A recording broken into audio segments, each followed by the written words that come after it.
Hi there, and welcome to VPL's Storytime for Adults Story Stream. Today I'm coming to you from the central location of the Vancouver Public Library, which is located on the unceded homelands of the Musqueam, the Squamish, and the Tsleil-Waututh peoples, just like all locations of our Vancouver Public Library. Now, have you ever wondered how the library moves? How do we manage to transfer hundreds of materials every day across the city to bring you the books and materials that you love? Well, it all starts here in the shipping department. Every day, lists of your holds are printed at each location by library staff. Staff then collects the materials and they are sorted into different bins where they will eventually board the new EcoBoost shipping truck and travel to their destinations. Shipping clerks work hard to ensure that the materials are handled with care during delivery to all 21 branches across the city. Once checked in at each location, these items will trigger your hold and a slip with your name will be printed on it. After that, staff will shelve your holds in the appropriate place and you'll receive a notification that the item you've requested has arrived. Now, we can move items, but John D. MacDonald can move cars in a great game of hide and seek in today's short story, The Homesick Buick. This story has become one of MacDonald's most anthologized stories, featured in more than 10 collections and even adapted for television in the Heinz Studio 57 series. The Homesick Buick races along at a breakneck speed, told methodically and dispassionately, much like a police report. Yet, you will be sitting on the edge of your seat waiting to see how this crime is solved. John D. MacDonald was a prolific American author known for his thrillers. His success can be demonstrated in the over 70 million books that have been sold to date. His best-known works include the popular Travis McGee series and his 1957 novel, The Executioners, which was later made into the film Cape Fear. Now, today's short story will be read by our own librarian on the Learning and Literacy team, Andrew Battershill. Andrew is a published author himself with 2 books in our collection, Pillow and Mary Bang Kill. Come to the library and check them out yourself. Andrew's also set to be a new dad, so many congratulations on behalf of all of the Vancouver Public Library family. Without further ado, please enjoy Andrew Battershill reading The Homesick Buick.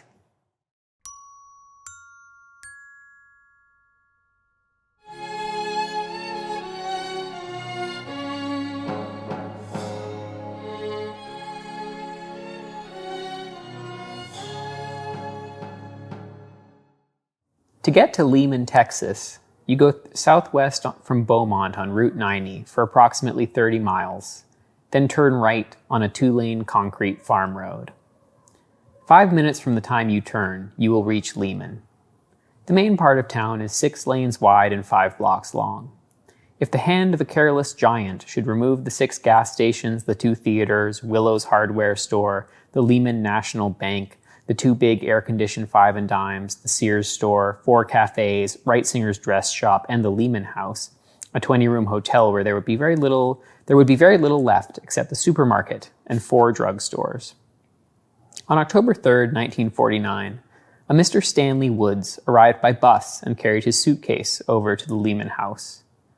In Lehman, there is no social distinction of bus, train, or plane, since Lehman has neither airport facilities nor railroad station. On all those who were questioned later, Mr. Stanley Woods seemed to have made very little impression.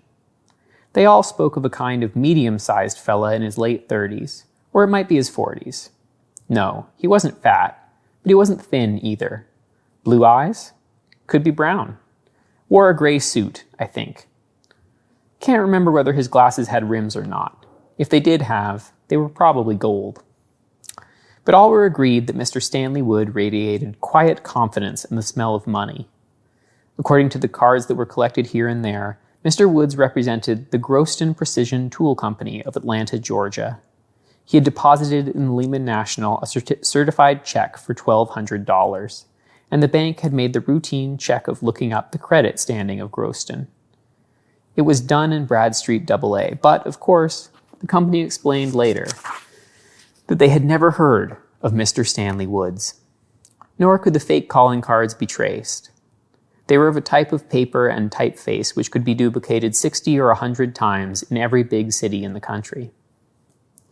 Mr. Wood's story, which all agreed on, was that he was, quote, nosing around to find a good location for a small plant. Decentralization, you know. No, we don't want it right in town. He rented Todd Bishner's car during the day. Todd works at the Shell station on the corner of Beaumont and Lone Star Streets, and doesn't have any use for his Plymouth sedan during the day. Mr. Woods drove around all the roads leading out of town, and of course, real estate prices were jacked to a considerable degree during his stay. Mr. Stanley Woods left Lehman rather suddenly on the morning of October 17th, under unusual circumstances. The first person to note a certain oddness was Miss Trilla Price on the switchboard at the phone company.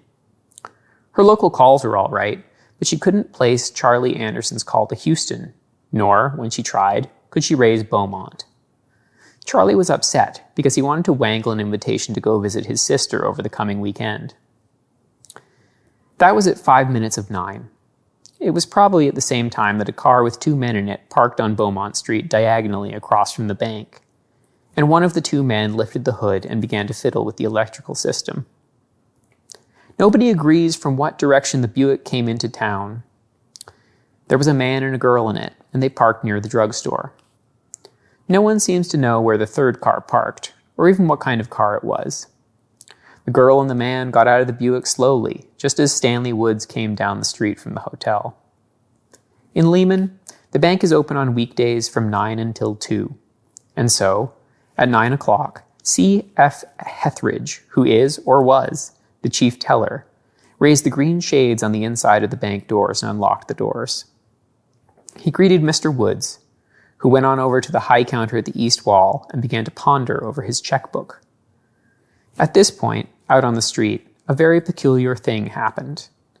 One of the 2 men in the first car strolled casually over and stood beside the Buick. The other man started the motor of the first car, drove down the street, and made a wide U-turn to swing in and park behind the Buick.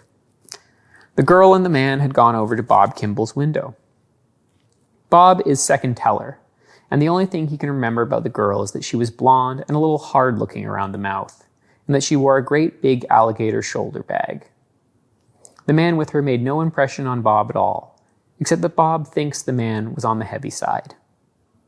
Old Rod Harrigan, the bank guard, was standing beside the front door yawning and picking his teeth with a broken match. At this point, C.F. Hethridge heard the buzzer on the big-time vault and went over and swung the door wide and went in to get the money for the cages. He was out almost immediately, carrying Bob's tray over to him. The girl was saying something about cashing a check, and Bob asked her for identification. She had opened the big shoulder bag as her escort strolled over to the guard. At the same moment, the girl pulled out a small, vicious-looking revolver and aimed it between Bob's eyes. Her escort sapped old Rod Harrigan with such gusto that it was 4 the same afternoon before he came out of it enough to talk. And then, of course, he knew nothing. C.F. Hethridge bolted for the vault, and Bob, wondering whether he should step on the alarm, looked over the girl's shoulder just in time to see Stanley Woods aim carefully and bring Hethridge down with a slug through the head, catching him on the fly, so to speak.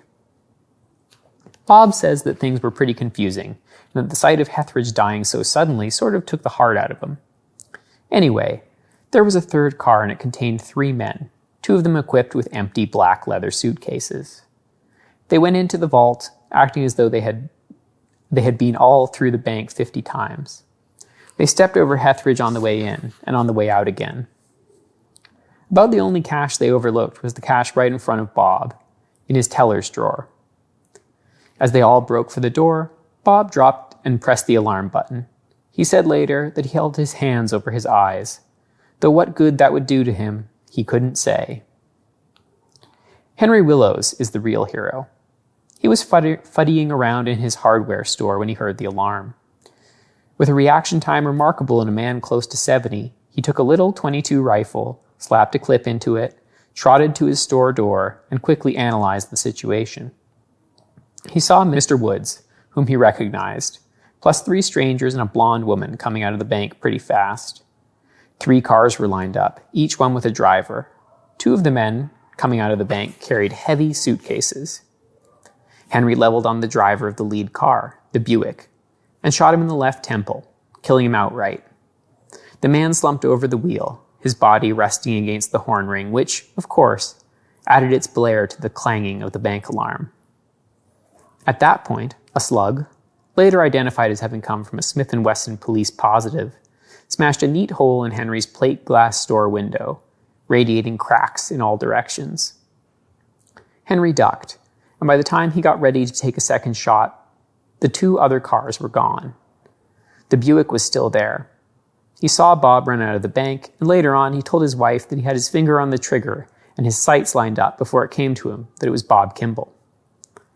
It was agreed that the two cars headed out towards Route 90, and within 2 minutes, Hod Abrams and Lefty Quinn had roared out of town in the same direction in the only police car. They were followed by belligerent amateurs to whom Henry Willows had doled out firearms. But on the edge of town, all cars ran into an odd obstacle. The road was liberally sprinkled with metal objects shaped exactly like the jacks that little girls pick up when they bounce a ball. Except they were 4 times the normal size, and all the points were sharpened. No matter how a tire hit one, it was certain to be punctured. The police car swerved to a screaming stop, nearly tipping over. The Stein twins, boys of 19, managed to avoid the jacks in their souped-up heap until they were hitting 80. And when they finally hit one, the heap rolled over an estimated 10 times, killing the twins outright. So that made 4 dead: Hethridge, the Stein twins, and 1 unidentified bank robber. Nobody wanted to touch the robber, and he stayed right where he was until the battery almost ran down and the horn squawked into silence. Hod Abrams commandeered a car, and he and Lefty rode back into town and took charge.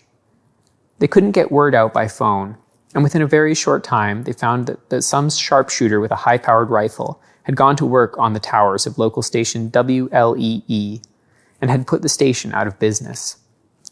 Thus, by the time the Texas Rangers were alerted and ready to set up roadblocks, indecision and confusion had permitted an entire hour to pass. The Houston office of the FBI assigned a detail of men to the case, and from the Washington headquarters, 2 bank robbery experts were dispatched by plane to Beaumont. Reporters came from Houston and Beaumont and the 2 national press services, and Lehman found itself on the front pages all over the country because the planning behind the job seemed to fascinate the average Joe. Mr. Woods left town on that particular Thursday morning. The FBI from Houston was there by noon, and the Washington contingent arrived late Friday. Everyone was very confident. There were a corpse and a car to work on. These would certainly provide the necessary clues to indicate which outfit had pulled the job, even though the method of the robbery did not point to any particular group whose habits were known. Investigation headquarters were set up in the local police station, and Hod and Lefty, very important in the beginning, had to stand around outside trying to look as though they knew what was going on. Hethridge, who had been a cold, reserved, unpopular man, had, within 24 hours, 50 stories invented about his human kindness and generosity. The Stein twins, heretofore considered to be trash who would be better off in prison, suddenly became proper sons of old Texas. Special Agent Randolph A. Sternweister, who, 15 years before, had found a law office to be a dull place, was in charge of the case, being the senior of the 2 experts flown down from Washington. He was 41 years old, a chain smoker, a chubby man with incongruous hollow cheeks and a hair a shade of gray which his wife, Claire, tells him is distinguished. The corpse was the first clue. Age between 32 and 34. Brown hair, thinning on top, good teeth, with only 4 small cavities, 2 of them filled. Height? 5'8" and a quarter. Weight? 148. No distinguishing scars or tattoos. X-ray plates showed that the right arm had been fractured years before. His clothes were neither new nor old. The suit had been purchased in Chicago. The shirt, underwear, socks, and shoes were all national brands in the medium price range. In his pockets, they found an almost full pack of cigarettes, a battered Zippo lighter, 3 5s and a 1 in a cheap trick bill clip, 85 cents in change, a book of matches advertising a nationally known laxative, a white bone button, 2 wooden kitchen matches with blue and white heads, and a penciled map on cheap notebook paper of the main drag of Lehman, with no indication as to escape route. His fingerprint classification was teletyped to the Central Bureau files, and the answer came back that there was no record of him. It was at this point that fellow workers noted that Mr. Sternweister became a shade irritable. The next search of the corpse was more minute.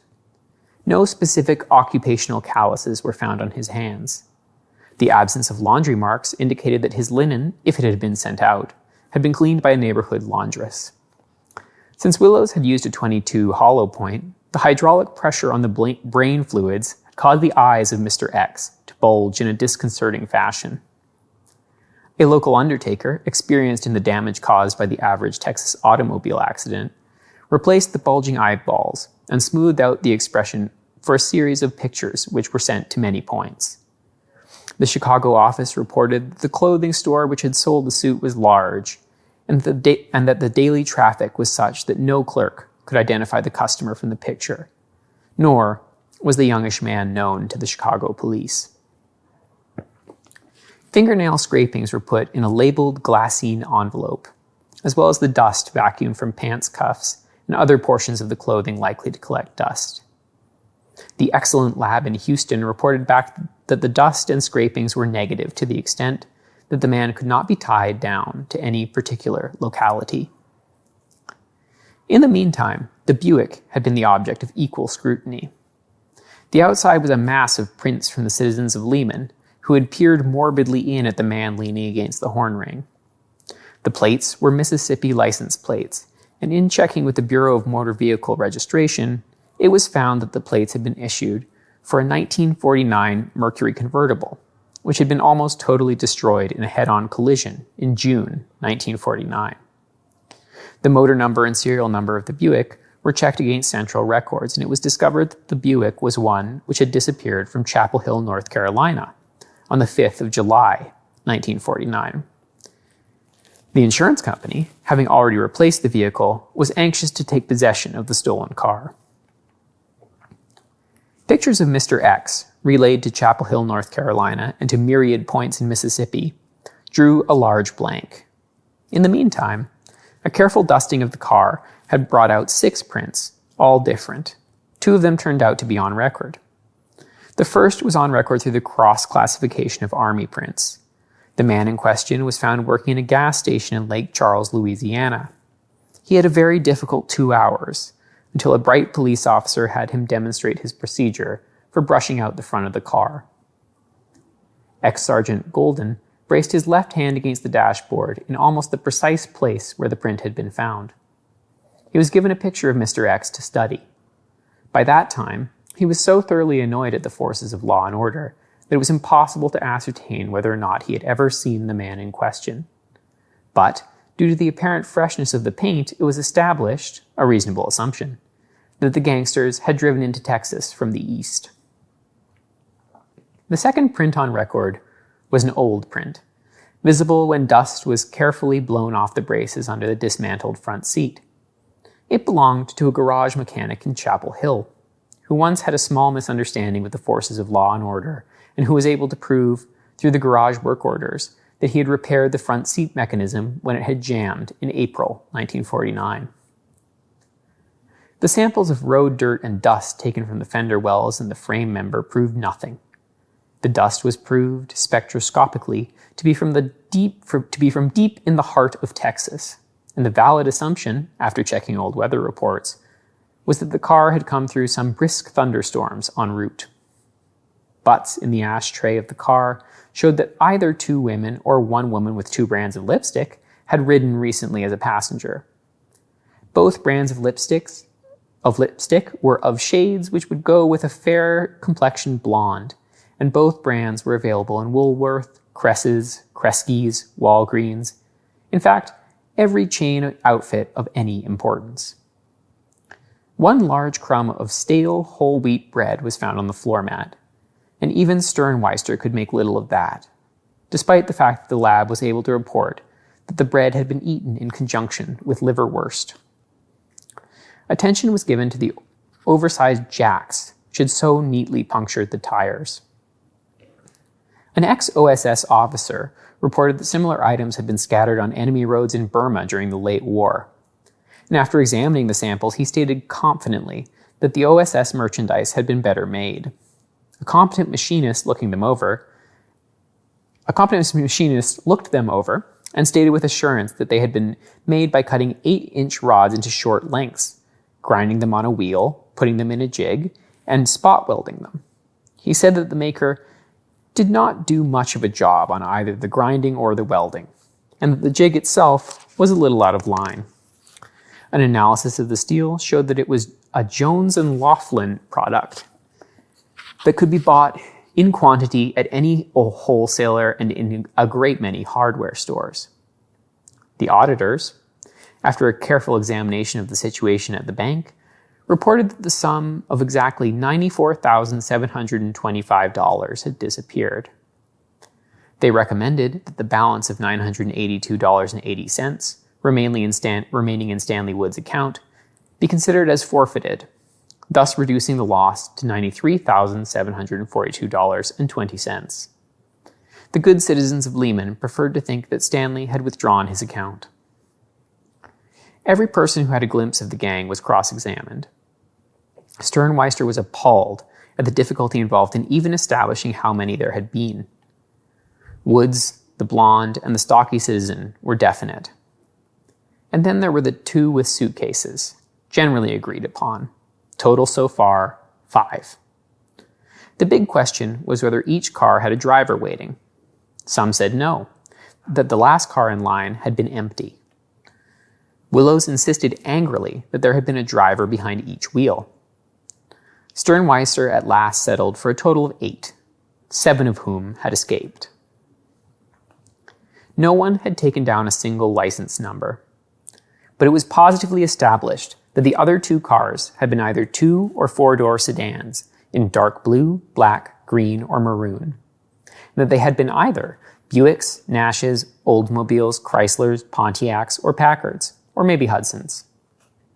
And one lone woman held out for convertible Cadillacs. For each person that insisted they had Mississippi registration, there was one equally insistent on Louisiana, Texas, Alabama, New Mexico, and Oklahoma. And one lady said that she guessed she knew a California plate when she saw one. On Saturday morning, 9 days after the sudden blow to the FDIC, Randolph Sternweister paced back and forth in his suite at the hotel, which he shared with the number 2 man from the Washington end, one Buckley Weed. Weed was reading through the transcripts of the testimony of the witnesses in vain hope of finding something to which insignificant importance had been given. Weed, though lean, a bit stooped and only 31, had, through osmosis, acquired most of the personal mannerisms of his superior. Sternweister had noticed this, and for the past year had been on the verge of mentioning it. As Weed had acquired Sternweister's habit of lighting one cigarette off the last half-inch of the preceding one, any room in which the 2 of them remained for more than 1 hour took on the look and smell of any hotel room after a Legion convention. Nothing, Sternweister said. Not one censored, unmentionable, unprintable, unspeakable thing. My God, if I ever want to kill anybody, I'll do it in the Pensy station at 5:15. Yes, at 5:15, said Weed. The Bureau has cracked cases when the only thing it had to go on was a human hair or a milligram of dust. My God, we've got a whole automobile that weighs nearly 2 tons and a whole corpse. They'll think that we're down here learning to rope calves. You know what? What, Ran? I think this was done by a bunch of amateurs. There ought to be a law restricting the practice of crime to professionals. A bunch of wise amateurs. And you can bet your loudest Argyles, my boy, that they established identity, hideout, the works before they knocked off that vault.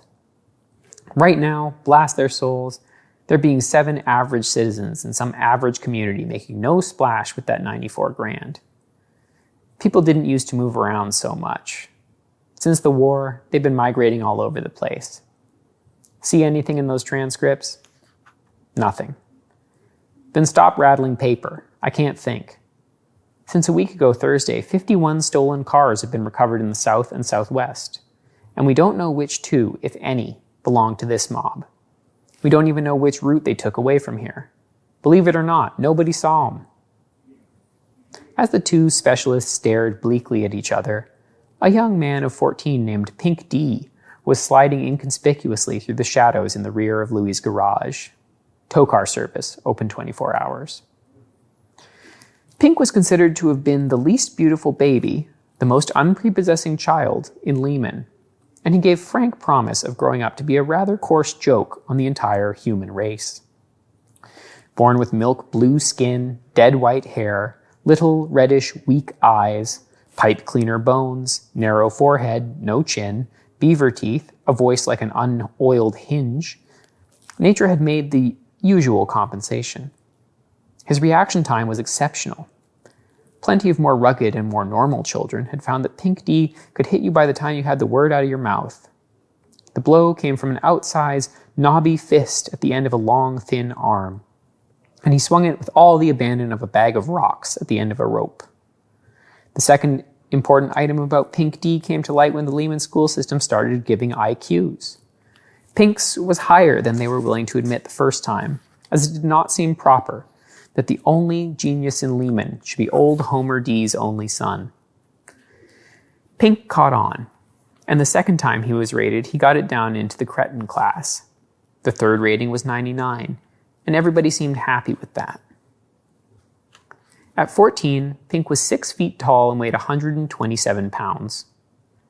He peered at the world through heavy lenses and maintained in the back room of his home on Fountain Street myriad items of apparatus, some made, some purchased.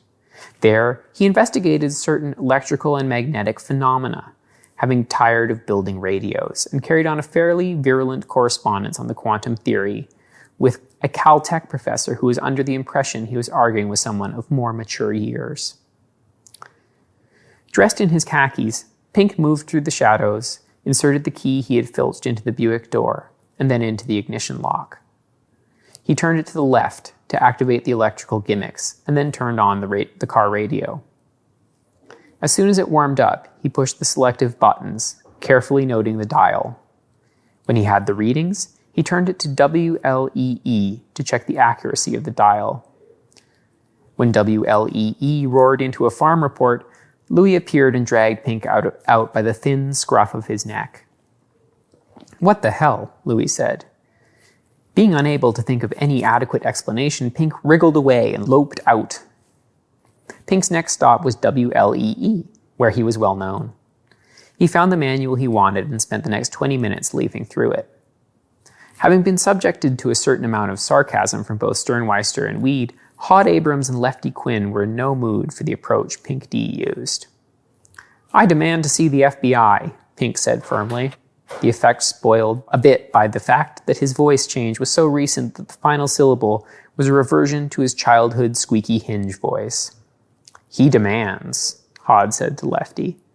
"Go away, Pink," Lefty growled, "before I stomp on your glasses." "I am a citizen who wishes to speak to a member of a federal agency," Pink said with dignity. "A citizen, maybe. A taxpayer, no. You give me trouble, kid, and I'm going to warm your pants right here in this lobby." Maybe the potential indignity did it. Pink darted for the stairs leading up from the lobby. Hod went roaring up the stairs after him, and Lefty grabbed the elevator. They both snared him outside Sternweister's suite and found that they had a job on their hands. Pink bucked and contorted like a picnic on which a hornet's nest had just fallen. The door to the suite opened, and both Sternweister and Weed glared out, their mouths open. Just a fresh kid," Hod Abrams panted. "I know where the crooks are," Pink screamed. "He's nuts," Lefty yelled. "Wait a minute," Randolph Sternweister ordered sharply. They stopped dragging Pink, but still clung to him. "I admit he doesn't look as though he knew his way home, but you can't tell. You two wait outside. Come in here, young man." Pink marched erectly into the suite, selected the most comfortable chair, and sank into it, looking very smug. "Where are they?" "Well, I don't know exactly." "Outside," Weed said with a thumb motion. but I know how to find out. Oh, you know how to find out, eh? Keep talking. I haven't laughed in 9 days, Sternweister said. Oh, I had to do a little checking first, Pink said in a lofty manner. I stole the key to the Buick and got into it to test something. Kid, experts have been over that car half-inch by half-inch. Please don't interrupt me, sir. And don't take that attitude, because if it turns out I have something, and I know I have, you're going to look as silly as anything. Sternweister flushed and then turned pale. He held hard to the edge of a table. Go ahead, he said thickly. I am making an assumption that the people who robbed our bank started out from some hideout and then went back to the same one. I am further assuming that they were in their hideout some time. That is, while they were planning the robbery. Weed and Sternweister exchanged glances. Go on. So my plan has certain possible flaws based on these assumptions, but at least it uncovers one possible pattern of investigation. I know that the car was stolen from Chapel Hill. That was in the paper. And I know the dead man was in Chicago. So I checked Chicago and Chapel Hill a little while ago. Checked them? At the radio station, of course. Modern car radios are easy to set new stations by altering the push buttons. The current settings of the push buttons do not conform either to the Chicago or the Chapel Hill areas. There are 6 stations that the radio in the Buick is set for, and Sternweister sat down on the couch as though somebody had clubbed him behind the knees. Ah, he said. So all you have to do, Pink said calmly, is to check areas against the push-button settings until you find an area where all 6 frequencies are represented by radio stations in the immediate geographical vicinity. It will take a bit of statistical work, of course, and a map of the country, and a supply of push pins should simplify things, I would imagine. Then, after the area is located, I would take the Buick there, and due to variations in individual sets and receiving conditions, you might be able to narrow it down to within a mile or 2. Then, by showing the photograph of the dead gangster around at bars and such places. And that was why, on the following Wednesday, a repainted Buick with new plates and containing 2 agents of the Bureau roamed through the small towns near Tampa on the West Florida coast, and how they found that the car radio in the repainted Buick brought in Tampa, Clearwater, St. Pete, Orlando, Winter Haven, and Dunedin on the push buttons with remarkable clarity the closer they came to a little resort town called Tarpon Springs. On Thursday morning at 4, the portable floodlights bathed 3 beach cottages in white glare, and the metallic voice of a PA system said, "You are surrounded. Come out with your hands high. You are surrounded." The shots, a few moments later, cracked with a thin bitterness against the heavier sighing of the Gulf of Mexico. Mr. Stanley Woods, or as the blonde later stated, Mr. Greb's Fainstock, was shot with poetic justice through the head, and that was the end of resistance. On Pink D Day in Lehman, the president of the Lehman National Bank turned over the envelope containing the reward. It came to a bit less than 6% of the recovered funds, and it is ample to guarantee at some later date a Caltech degree. In December, the Sternweisters bought a new car. When Claire demanded to know why Randolph insisted on delivery sans car radio, his only answer was a hollow laugh. She feels that he has probably been working too hard.